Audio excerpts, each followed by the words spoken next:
प्यार का मौसम चल रहा है। कैंसर पेशेंट हो या कैंसर सर्वाइवल, ऑस्टमी पेशेंट हो या कोलोस्टॉमी पेशेंट, प्यार मोहब्बत तो सबको होती है, दिल तो भैया सबका धड़कता है। पर ये प्यार मोहब्बत को थोड़ा अलग तरीके से अप्रोच करने की ज़रूरत है। लव मैरिज हो या अरेंज मैरिज, इसको हम कैसे अप्रोच करें और इनसे जुड़े कितने भी सवाल हो सकते हैं, ये वीडियो सारे सवालों के जवाब देगा। तो प्लीज़ इस वीडियो को तसल्ली से देखना, लंबा वीडियो होने वाला है। कान में ईयरफोन लगा के देखो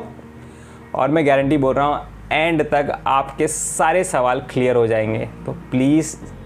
आराम से देखो, तसल्ली से देखो। तो सबसे पहले बात करेंगे कि अगर आप फिज़िकली डिसेबल हो, आप कोलोस्टमी पेशेंट हो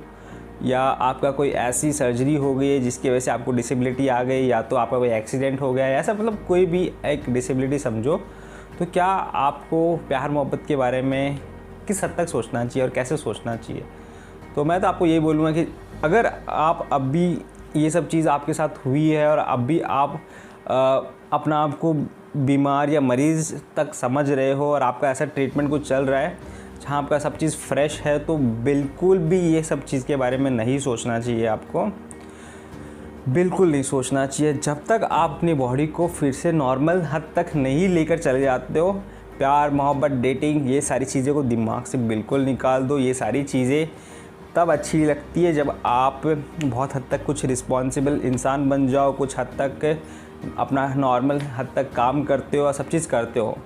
तब ये सब चीज़ के बारे में सोचना सही होगा। आप डिपेंडेंट हो किसी के ऊपर तो बिल्कुल ये सब चीज़ के बारे में नहीं सोचना चाहिए। तो ये तो हो गया एक पहला सिनेरियो। दोस्तों दूसरा सिनेरियो ऐसा होगा कि मान लो आप प्यार मोहब्बत में थे किसी पार्टनर के साथ में और ये सारी चीज़ें आपके साथ में हो गई। या तो क्या हो गया कि आपकी कोई ऐसी बीमारी समझो, या तो आपको कोई डिसेबिलिटी आ गई, या तो ये समझो कि आप फिज़िकली चैलेंज पर्सन हो गए। तो ऐसे वक्त में क्या होना चाहिए, मतलब आइडियली क्या होना चाहिए।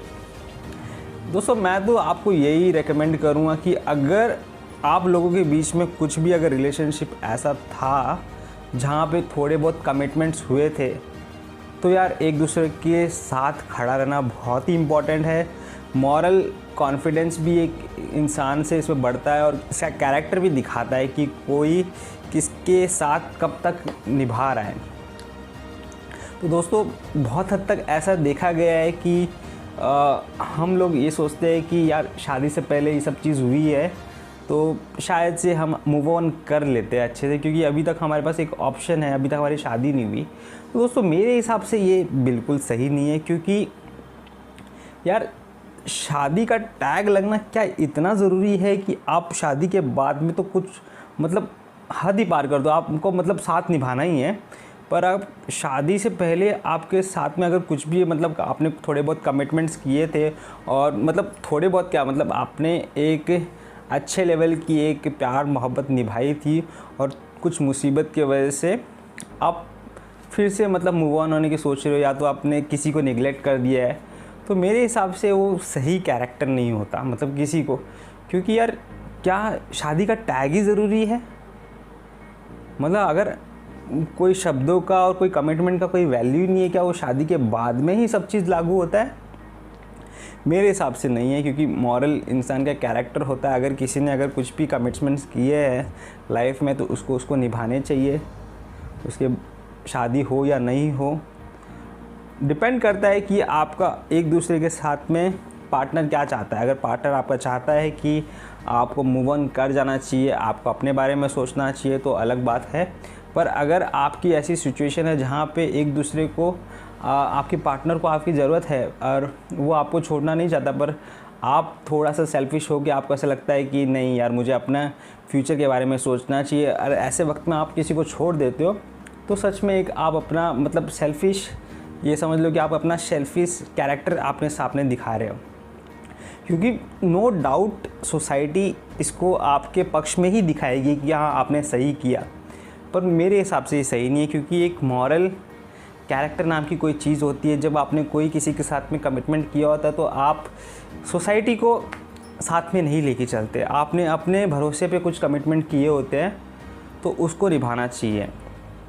ऐसा मेरी सोच है। बाकी तो दुनियादारी अपने हिसाब से सब चलती है, लोग आगे इतने महान तो कोई है नहीं कि ये सब चीज़ें फॉलो कर सके, तो वो अपनी बात है, लोग कुछ भी कर सकते हैं। तीसरा सिनेरियो दोस्तों ऐसा है कि अगर आप पेशेंट हो और आप अभी तक फुल्ली रिकवर नहीं हो और आप बहुत हद तक दूसरों पे निर्भर हो, मतलब आप दूसरों से सेवा करवा रहे हो और फिर भी आपके दिमाग में ये सब चीज़ चलता है कि यार मेरी शादी, मेरे प्यार मोहब्बत मुझे कोई नहीं मिलेगी, तो यार ये बिल्कुल ही बेतुकी चीज़ है। यार आप खुद तो आत्मनिर्भर तो बन जाओ, कुछ हद तक नॉर्मल बन जाओ, ताकि आप अपने ड्यूटीज़ वगैरह खुद तो कर पाओ। आप क्या चाहते हो कि आपको कोई पसंद करे और आप किसी की लाइफ में जाके बोझ बने, मतलब ऐसी आपकी सोच है क्या? दोस्तों शादी क्या है? शादी प्यार मोहब्बत, मतलब कोई एक इंसान, दो इंसान जब जुड़ते हैं तब एक दूसरे का सपोर्ट करते हैं। अगर आप पहले से आप मानते हो कि आप ऑलरेडी वीक हो और किसी को आप सपोर्ट तो छोड़ो, उसके लाइफ में जाके प्रॉब्लम क्रिएट करने वाले हो, तो आप ये समझ रहे हो कि आप बहुत ज़्यादा सेल्फिश अपना कैरेक्टर सामने दिखा रहे हो कि हाँ मुझे कोई पसंद करे ऐसी सिचुएशन में और मेरा बोझ सर पे ले ले। तो ये बहुत ही गलत है। आप बहुत हद तक पहले नॉर्मल तो हो जाओ, बाद में ये सब चीज़ सोचो। आप क्यों चाहते हो कि आपको ऐसी सिचुएशन में कोई पसंद करे, मतलब कोई दया दिखा के आपको क्यों पसंद करे? ऐसे मेरे हिसाब से तो सही नहीं है, ऐसी सोच नहीं होनी चाहिए कोई भी पेशेंट में या तो कोई भी डिसेबल पर्सन में कि आप पे कोई दया दिखा के आपको पसंद करे तो एक नॉर्मल प्यार मोहब्बत से पसंद करे। दया मोहब्बत या किसी का बोझ उठा के वो सही नहीं है। दोस्तों चौथा और सबसे ज़्यादा इम्पॉर्टेंट सिनेरियो कि मान लो आप एक पेशेंट हो और कोलोस्टमी पेशेंट ही समझो, या तो आपको कोई डिसेबिलिटी है, तो आप यंग हो, अभी तक आप मैरिड नहीं हो, तो आपको कैसे अप्रोच करना चाहिए? मान लो आप किसी को पसंद करते हो, लड़का या लड़की कोई भी हो, तो बेसिकली मेरे हिसाब से तो आपको किसी के साथ में पहले तो फ्रेंडशिप ही रखनी चाहिए बहुत हद तक, और अच्छे से आप घुल मिलो किसी को भी, आप खुद ज़्यादा जानो, क्योंकि आपको प्रोटेक्ट अपना आप को ज़्यादा करना सही है। और जब आपको ऐसे लगे कि कोई चीज़ थोड़ी बहुत फ्रेंडशिप से ऊपर उठने लग गई है, तो आप थोड़ा घूमना फिरना स्टार्ट करो। और जब आपको ऐसे लगने लग जाए कि सामने वाला इंसान आपको थोड़ा हद तक प्यार वाले स्टेज पे आपको ऐसा फील करवा रहा है कि वो थोड़ा बहुत आपको प्यार करने लग गया है, तो आप बहुत हद तक आप उसको अपनी सच्चाई बता दो कि भैया मेरे साथ ऐसी चीज़ें हैं, मैं कोलोस्टमी पेशेंट हूँ, या तो मेरा पास्ट ऐसा कुछ था, या तो मैं कोई फिज़िकली डिसेबल पर्सन हूँ, तो फिर भी तुम मुझे क्या पसंद करते हो? अभी भी बहुत हद तक आपको रिजेक्शन मिलने का चांसेस है, क्योंकि यार किसी ने भी आपको पसंद किया होगा तो मे बी आपको उसने सामने से देखा होगा, या तो आपको उसको आपका नेचर अच्छा लगा होगा, या बहुत सारी चीज़ें आपकी अच्छी लगी होगी, पर ये सच के बारे में तो अभी तक नहीं जानता ना। तो बहुत ऐसा चांसेस है कि वो जब ये सच जाने, आपका पास्ट के बारे में या आपकी डिसेबिलिटी के बारे में जाने, तो वो आपको पसंद ना करे। तो मैं उसको तभी भी सही मानूंगा कि हाँ अभी भी उसकी कोई गलती नहीं है, क्योंकि वो चीज़ उसके सामने हिडन थी। जब आपने उसको सामने लेकर आए, उसको पूरा चांस है कि रिजेक्ट करने का, उसमें उसकी कोई गलती नहीं है। फिर भी अगर वो बोलता है कि हाँ मैं आपका साथ निभा सकता हूँ इसके साथ में भी, तो आप कोशिश करें कि तभी भी आप एकदम फ्लैटर ना हो जाए, क्योंकि बहुत सारी ऐसी सिचुएशन है कि आप ठीक है आप साथ रहो, थोड़ा दिन साथ निभाओ, और कोलोस्टमी वाली चीज़ या डिसेबिलिटी वाली चीज़ को एक्चुअली ना बहुत जल्दी डिस्क्लोज़ नहीं करना चाहिए। क्योंकि ऐसा है कि मान लो अगर आपको वो इंसान फर्स्ट नज़र में पसंद आ भी गया हो, तो उसको आपका नॉर्मल जो बॉडी का जो स्ट्रक्चर है, जो नॉर्मल आप वर्किंग में लाइफ में आपको तो पता है कि आप डिसेबल पर्सन हो, और आपको भी ऐसा लगता है कि आप फर्स्ट फॉरवर्ड किसी को बता दोगे तो मे बी आपको कोई डिसेबल ही पर्सन सोचेगा। पर आप उसको अगर नॉर्मल अपनी रूटीन दिखाते हो विदाउट उसको ये पता चले, तो बहुत हद तक वो आपको नॉर्मली समझेगा जब तक आपने इसको बताया नहीं होगा। तो एटलीस्ट उसके दिमाग में वो सारी इमेज रहेगी कि हाँ ये लड़का या लड़की मेरे ये सच, मतलब उसके सच जानने से पहले हाँ ये नॉर्मल था और सब कुछ काम भी करता था, सब चीज़ कर रहा था, तो मे बी उसको उस चीज़ का इतना शौक ना लगे कि हाँ आपने एकदम से स्टार्टिंग में बताने से अच्छा है उसको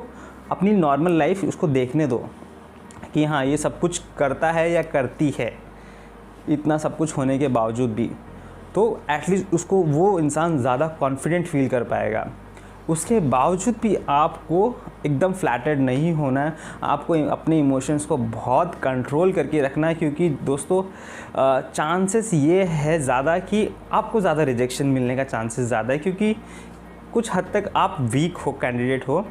कैंडिडेट तो नहीं बोलूँगा, ये सही शब्द नहीं है, पर वीक बोल सकते हो। तो बहुत हद तक सोसाइटी या ये कुछ भी बोल लो तो आपको रिजेक्शन या कोई भी, मतलब अगर उस इंसान ने भी आपको इतना मे बी स्टार्टिंग इतना अच्छे से पसंद नहीं किया होगा तो वो ये सब सुन के आपको हट सकता है पीछे। तो आपको अपने इमोशंस मतलब एकदम हवा में नहीं लेकर जाना है, एकदम कंट्रोल में रखना है, ताकि आप किसी से अगर मान लो कुछ ऐसी चीज़ हो भी जाए तो डिटैच होने के लिए इतनी तकलीफ़ ना हो। तो उसके बाद में क्या करना है, आपको उसको बोलना है कि तुम अपने पेरेंट्स से बात करो, कि ये उनको ये सब सच बताओ कि मेरे साथ ये सब प्रॉब्लम है और उसके बावजूद भी उनको कोई तकलीफ़ है या नहीं है। तो बहुत हद तक ऐसा होता है कि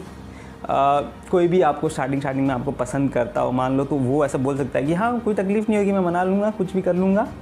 पर और उसमें आप अपना टाइम निकाल देते हो और उसके बाद में आपको ऐसा लगता है कि चलो हाँ ये तो कर ही लेगा, और उसमें आपकी अच्छी खासी वो भी हो जाती है, मतलब बॉन्डिंग भी हो जाती है। और बाद में होता क्या है कि नॉर्मली जब बात पेरेंट्स तक पहुंचती है, हमारी इंडियन सोसाइटी देखो बहुत ही ऑर्थोडॉक्स तो है ही है, कुछ भी कर लो, क्योंकि भले ही आप लोगों ने कितना भी इंटेंसिटी से प्यार किया होगा, कुछ भी किया होगा, पर ये जब बात पेरेंट्स तक पहुंचती है तब दोस्तों यार बहुत अलग ही सिचुएशन आ जाती है वहाँ पे, क्योंकि माँ बाप को एक अलग इंसान, माँ बाप ने मे भी उस तरीके से सोचा ही नहीं होगा, मे भी जहाँ पे आप लोग का प्यार मोहब्बत चल रहा हो, आप एक अलग दुनिया में पहुँच चुके हो, उनको अभी भी एक नॉर्मल इंसान दिख रहा है, उनको अभी भी आपकी सिर्फ डिसेबिलिटी दिख रही है, मे भी आपको उन्होंने अभी तक आपकी कोई अच्छी खूबियाँ नहीं देखी होगी, तो उनको सिर्फ वो एक बड़ा जो चीज़ है ना, जो डिसेबिलिटी वाला चीज़, वो ही उनके दिमाग में रहेगा। तो ऐसे सिचुएशन में बहुत बार ऐसा होता है कि पेरेंट्स प्रेशर और सोसाइटी प्रेशर, तो वहाँ पे कोई भी अपना ओपिनियन बदल देता नहीं है, मतलब एक प्रेशर हो जाता है। तो उस वक्त मतलब बहुत सारे चीज़ मतलब बैकफुट में आ जाती है, फिर से कोई लड़का या लड़की कुछ भी कोई भी बोल सकता है, इसमें ऐसा नहीं है कि कोई लड़का ही ऐसा करेगा या तो लड़की ऐसे करेगी, कोई भी, क्योंकि पीयर प्रेशर और अपना पेरेंट्स का प्रेशर लेना बहुत ही डिफ़िकल्ट होता है लोगों को। इसमें बहुत सारी शादियाँ टूटती है, बहुत सारे रिलेशनशिप टूटते हैं, तो इसको हैंडल करने के लिए बहुत ही मतलब ये समझ लो कि आपको बहुत जिगरा वाला चाहिए, तो ये चीज़ हैंडल कर सकता है, और कोई तब भी आपको आगे तक लेके जा सकता है। तो वो चीज़, तो तब तक आप अपने इमोशंस को कंट्रोल करके रखो और उसको बोलो कि भैया आप अपने पेरेंट्स को बताओ, अगर वो मुझे एक्सेप्ट करते हैं इस चीज़ में तो ठीक है, मैं थोड़ा सोच सकती हूँ या सोच सकता हूँ, तो आप अपने इमोशंस को थोड़ा बहुत आगे तक लेके जा सकते हो। ये स्टेज तक मैं आपको यही बोलूँगा कि आप अपने इमोशंस को कंट्रोल करके रखो, क्योंकि यहाँ तक भी है ना आपकी ये समझ लो कि आपका दिल टूटने का पूरा चांसेस है, तो इसको यहाँ तक भी कंट्रोल करके रखो। यहाँ तक ही एक्चुअली बहुत इम्पॉर्टेंट है, क्योंकि इससे पहले जो हो रही है ना, ये ज़्यादातर ना मतलब इतना ज़्यादा इम्पॉर्टेंट नहीं है, क्योंकि यहाँ पे सोसाइटी आ जाती है, सोसाइटी के डर से बहुत सारे लोग पीछे हट जाते हैं। तो ये बहुत ही इम्पॉर्टेंट चीज़ है दोस्तों, इसीलिए क्योंकि मैं ऐसा मानता हूँ कि आपको चोट ना लगे, मतलब क्योंकि आप ऑब्वियसली आप हमेशा ये सोचोगे कि ठीक है मुझे कोई ऐसा पसंद करे या कुछ भी करे, तो आप एकदम मतलब एक्साइटमेंट में हो कि कोई भी चीज़ को मतलब कोई भी मिल जाए आपको पार्टनर वगैरह, तो अपना मतलब फीलिंग्स को निछावर मत कर दो, क्योंकि आपको ऐसा लगता है कि मे बी मैं वीक हूँ तो यार मुझे कोई मिला है ठीक है, तो क्योंकि यहाँ पे दिल टूटने का चांसेस बहुत आपका ही है, तो दिल मत टूटने दो और बहुत अच्छे से कंट्रोल करने की कोशिश करो। मैंने जो बताया ना, जब तक वो बात पेरेंट्स तक नहीं पहुंचती, वहाँ से अगर कोई पॉजिटिव रिस्पांस नहीं आता, तब तक जितना हो सके अपने इमोशंस पे कंट्रोल रखो। और बहुत हद तक ठीक है, अगर कोई लड़का या लड़की कोई भी आपको बोलती भी है कि मुझे पसंद है, ठीक है, आप अपने लेवल पे सब चीज़ रखो, पर उस आंसर को भी एक्सेप्ट करने का अभी तक आप में वो जिगरा तैयार रखना कि हाँ, अगर कोई रिजेक्शन आ रही है तो मैं सह लूँगा, कोई दिक्कत नहीं है। और दोस्तों, प्यार मोहब्बत, ये मैं इंडिया में ये बोलूँगा कि ये एक ऐसी चीज़ है कि इसको है ना, इंडियन सोसाइटी में ये समझ लो कि इसको करने के लिए अगर आप में खुद में अगर हिम्मत हो ना, खुद में, क्योंकि यहाँ पे आप डिसेबिलिटी की तो छोड़ ही दो बात, यहाँ पे अगर आप नॉर्मल भी होते हो ना प्यार मोहब्बत में, तो भी यहाँ पे कास्ट सोसाइटी वगैरह इतना मगजमारी है और इतना सब चीज़ है कि मतलब आप खुद में अगर ताकत हो ना कि आप इंडिपेंडेंटली कुछ भी डिसीजन आप खुद के दम पर ले सको, तो ही प्यार मोहब्बत ऐसी चीज़ करना। अगर ये सब चीज़ करने की ताकत नहीं है तो जैसा माँ बाप आप जैसा बोलते हैं, या तो जो आपका जो नॉर्मल जो स्केड्यूल है समाज का, वैसे ही फॉलो करो, क्योंकि प्यार मोहब्बत में उलझनें आती है और नो डाउट उलझनें आती है, भले ही कितना से बड़ा सब चीज़ हो जाए। और डिसेबिलिटी में तो केस ही अलग है कि वहाँ पे तो आपको मतलब 90% आपको समझ लो कि रिजेक्शन के चांसेस है, तो इसीलिए वहाँ पे तो बहुत सेफ़ होना ज़रूरी है, आपका दिल ना टूटे कि एटलीस्ट। तो हम लोग एक और चीज़ इंडिया में ये बोलते हैं कि प्यार मोहब्बत ये ज़्यादा चलता नहीं है इंडिया में, तो दोस्तों यही रीज़न है प्यार मोहब्बत का कि जो सपोर्ट होता है ना, जो लव मैरिज में वो इतना नहीं होता, क्योंकि माँ बाप को पहले ही ऐसा इंडिकेशन मिलता है कि इसने जो किया होगा ये तो गलती किया है, मतलब उसमें तो इतनी शक्ति है ही नहीं, या तो इसका खुद का दिमाग है ही नहीं कि वो अपना पार्टनर ठीक से चुन ले, तो पहला सपोर्ट तो वहीं से चलेगा। और तो फिर बाद में अगर कैसे भी करके अगर किसी ने हिम्मत जुटा के अगर शादी वादी कर भी ली, तो ऐसा दुनिया का कोई भी कपल नहीं है जहाँ पे झगड़े ना हो और किसी की भी अनबन ना हो। तो अनबन स्टार्टिंग में अगर होगी और उसके पीछे अगर सपोर्ट नहीं है पेरेंट्स या सोसाइटी का, तो दोस्तों वो बिखरने का बहुत ज़्यादा चांसेस है, क्योंकि ऑब्वियसली आपको तो पेरेंट्स सोसाइटी ने तो सब बोल के रखा ही है कि यार जो तुम कर रहे हो गलत हो। तो अगर अब भी आपके बीच में थोड़ी सी भी कोई चीज़ नोक-झोंक हो जाती है, तो ऑब्वियसली आपका सपोर्ट तो गया, मतलब आप लोग तो मतलब बहुत ज़्यादा चांसेस है कि वो बिखरने का। यही कारण है कि लव मैरिज इंडिया में ज़्यादातर सक्सेसफुल नहीं हो पाती है, जबकि अरेंज मैरिज में होता है क्या है कि झगड़े और अनबन तो वहाँ पे भी उतनी ही हैं, पर होता है क्या है कि माँ बाप बोल देते हैं कि एडजस्टमेंट करो, सब चीज़ करो, मतलब माँ बाप का रोल तो मुझे समझ में नहीं आता है कि वहाँ पे उतना वो सपोर्ट करते हैं। वहाँ पे अगर लड़का या लड़की को अगर मतलब लव मैरिज में क्यों नहीं सपोर्ट करते?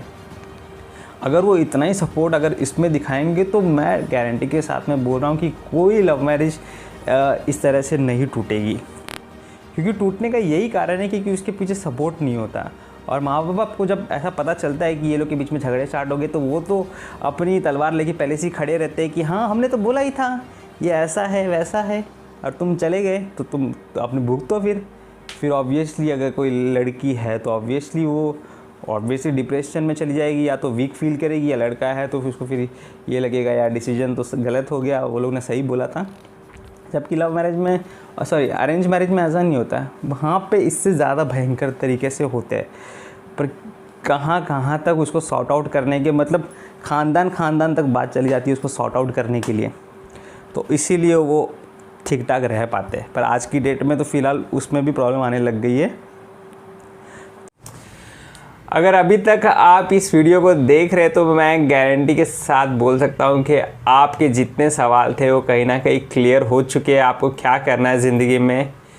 प्यार मोहब्बत को किस तरीके से अप्रोच करना है। तो उम्मीद करता हूँ ये वीडियो आपको अच्छा लगा होगा। अगर कोई भी आपके सवाल है तो आप फिर भी कमेंट बॉक्स में आप डाल सकते हो, आप मोस्टली वेलकम हो, मैं वहीं पे भी जवाब दूंगा। और इस चैनल को आपने अभी तक सब्सक्राइब नहीं किया तो प्लीज़ सब्सक्राइब कर लो, क्योंकि आगे भी ऐसे इंपॉर्टेंट वीडियोस आते रहेंगे, तो सब्सक्राइब कर लो। तो मिलते हैं अगले वीडियो में, तब तक take care and good bye.